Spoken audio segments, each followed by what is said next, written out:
این شعر بیدل را التماس تحلیل کنید. آفت ایجاد است ساز زندگی، هوشیار باش. از طراوت خانه دارد در ره سیلاب گل. اصلا همین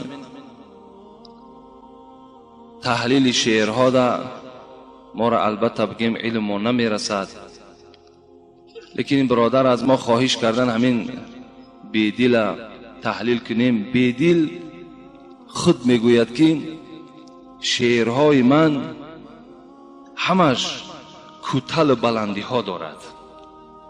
این شعر مرا، نظم مرا با خود کوتاهی ها و بلندی ها دارد. یعنی شما قوت تحلیل او را ندارید. لیکن به هر حال من میگویم که معنای این شعر این است که آفت ایجاد است ساز زندگی، هوشیار باش.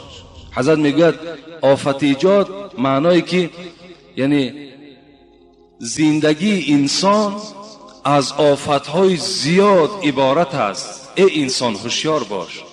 یعنی در حیاتت ای انسان تو بی نهایت آفتهای زیاد میبینی. آفت ایجاد است ساز زندگی، هوشیار باش. هوشیار باش که زندگی شما آفت ایجاد است، یعنی آفت ایجاد میکند.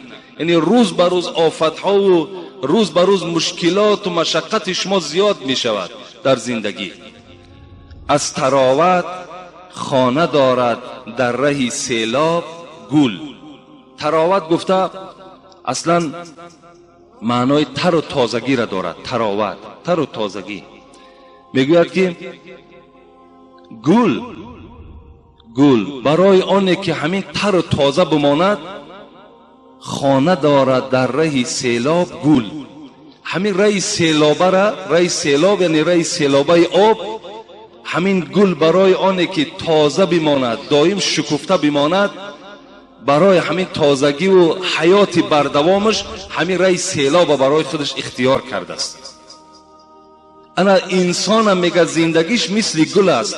بلای آنه که مثال همین آدم زنده ماند، حیاتش بردوام ماند، باید که همین مشقت هایی که در بالاش میاد همین ها را باید که چیکار کند؟ تحمل کند و روپرو شود. چگونه که گل از سیلاب یعنی از آمدن سیل عذاب دارد، مشقت دارد. این از همین معناش باور میکنم دیگر از این ممکن که دیگر تحلیلی نداشته باشد. و آخر دعوانا ان الحمد لله رب العالمین.